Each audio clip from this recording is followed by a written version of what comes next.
Tu veux savoir le secret des personnalités les plus charismatiques? Ce n'est pas qu'ils en font plus, c'est qu'ils bougent différemment. Regarde un fauve dans la savane. Il ne court pas partout. Il se déplace avec cette lenteur calculée, cette présence totale qui fait que, quand il bouge, tout le monde le regarde. Maintenant, regarde autour de toi. Tout le monde court, tout le monde s'agite, tout le monde veut aller au plus vite. Au milieu de cette frénésie, plus tu cours, moins on te voit. Plus tu en fais, moins tu as d'impact. Et si je te disais que ralentir, ce n'est pas un luxe pour ceux qui ont du temps, mais le secret de ceux qui ont du pouvoir et de l'impact.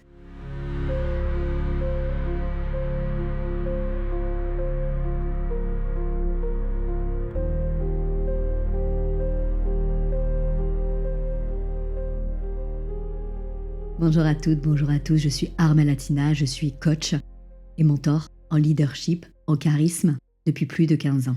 Dans cette vidéo, je vais te révéler pourquoi la lenteur est la nouvelle force, comment elle transforme ta présence en magnétisme pur.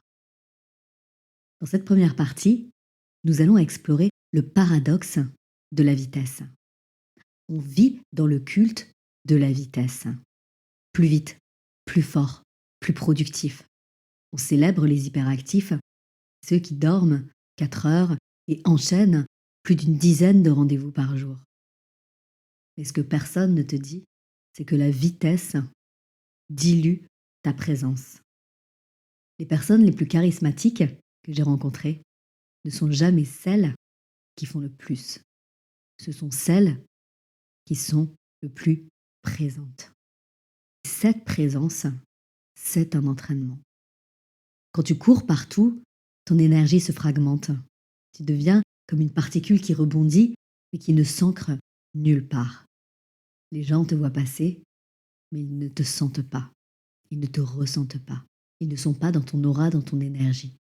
En neurosciences, on appelle ça la dispersion attentionnelle.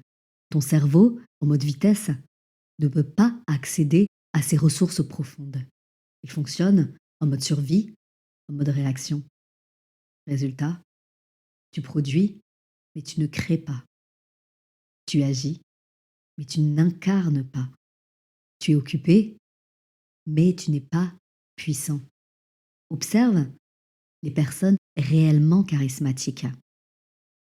Elles parlent moins vite, bougent moins. Elles ne remplissent pas les silences. Elles ne se justifient pas. Pourquoi? Parce que leur système interne est stable.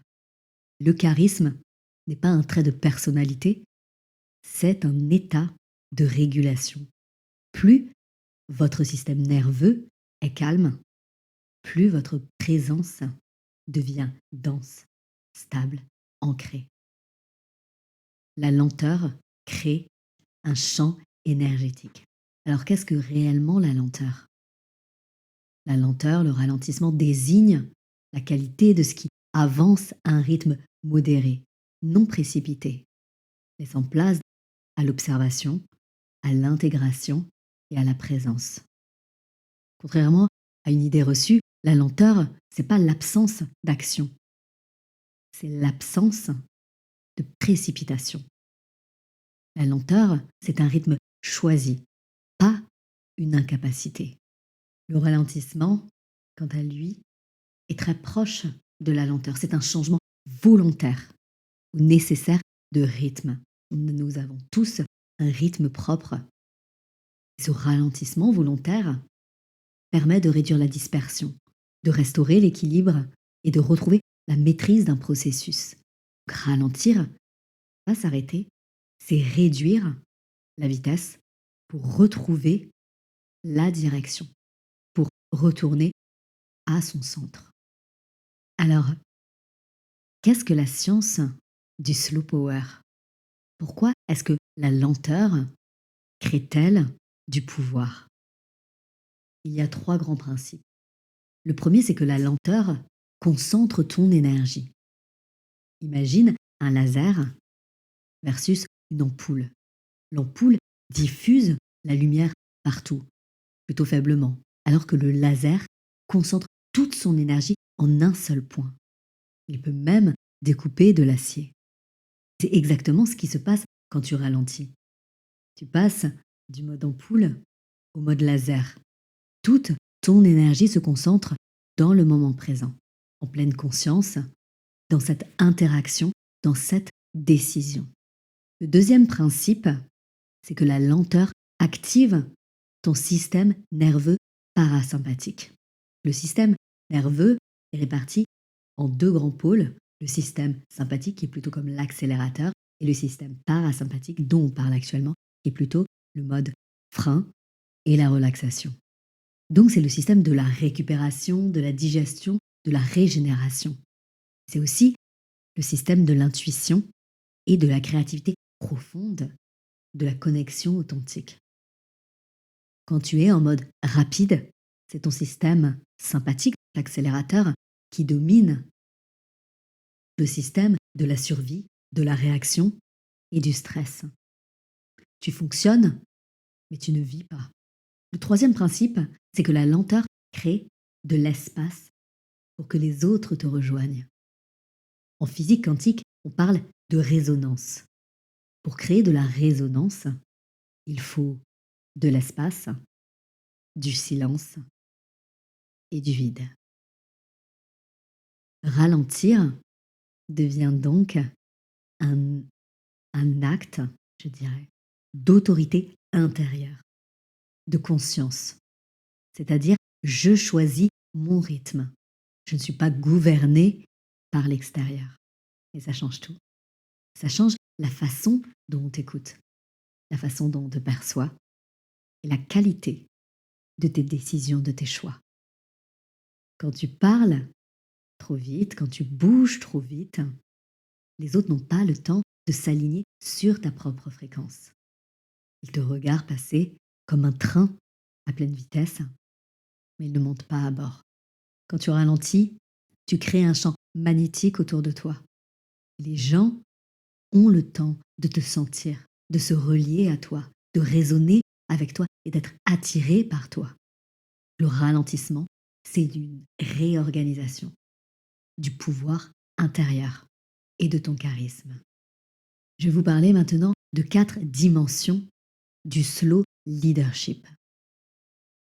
Comment intégrer cette lenteur puissante? Il y a 4 dimensions qui peuvent être à maîtriser. La première dimension, c'est le slow speaking. Le fait de ralentir ta parole, de prendre des pauses entre tes phrases, ne pas remplir les silences par nervosité. Ce silence est ton autorité qui s'installe. Les leaders les plus charismatiques ne parlent pas vite. Ils parlent avec intention. Chaque mot compte. Chaque silence aussi. La deuxième dimension, c'est le slow moving. Ralentis tes mouvements dans l'espace. Quand tu entres dans une pièce, ne te précipite pas. Quand tu t'assois, fais-le avec conscience. Quand tu tends la main, fais-le avec conscience. Cette lenteur corporelle envoie un message inconscient qui est « je maîtrise mon énergie, je maîtrise l'espace et je maîtrise le temps ». La troisième dimension, c'est celle du slow deciding. C'est le fait d'arrêter de répondre instantanément à tout, donc la réaction. Prends 3 secondes, 3 respirations conscientes avant de décider. Cette micro-pause fait 2 choses. Tout d'abord, elle te donne accès à ton intuition profonde. Elle envoie le message que tes décisions ont du poids. Ce qui est dit trop vite a moins de valeur que ce qui est dit après une réflexion. La 4e dimension, c'est le slow being. C'est, selon moi, la plus importante. Arrête de mesurer ta valeur à ta productivité et autorise-toi des moments où tu ne fais rien. Juste être. Regarder par la fenêtre, respirer. Exister sans produire. Parce que voici le secret. Ta puissance, ton charisme ne vient pas de ce que tu fais, mais de qui tu es et de qui tu es quand tu ne fais rien. Parce que c'est dans ces moments-là que tu recharges ton magnétisme, ton centre, que tu te reconnectes à ton essence, que tu deviens cette présence qui attire naturellement. En conclusion, le slow living, c'est pas une mode, quelque chose d'esthétique avec des bougies, du linge blanc qui sèche au vent. C'est un acte de rébellion contre un système qui veut te garder en mode survie. C'est aussi une décision stratégique de leadership, d'humanité. Dans un monde où tout le monde s'agite, se disperse, celui qui reste centré, présent, devient magnétique. Et la vraie puissance, le charisme, n'est pas dans la vitesse. Elle est dans la densité, dans l'ancrage de ta présence. Cette densité, tu ne la crées qu'en ralentissant. Alors voici ma question pour toi. Où dans ta vie tu pourrais ralentir pour enfin être vu? Où pourrais-tu arrêter de courir pour avoir davantage d'impact? Dis-le-moi en commentaire. Et si cette vidéo résonne pour toi, partage-la avec quelqu'un qui aurait besoin de ralentir pour retrouver sa puissance, pour retrouver son charisme et son magnétisme. Merci beaucoup pour votre fidélité et à très bientôt pour continuer cette transformation.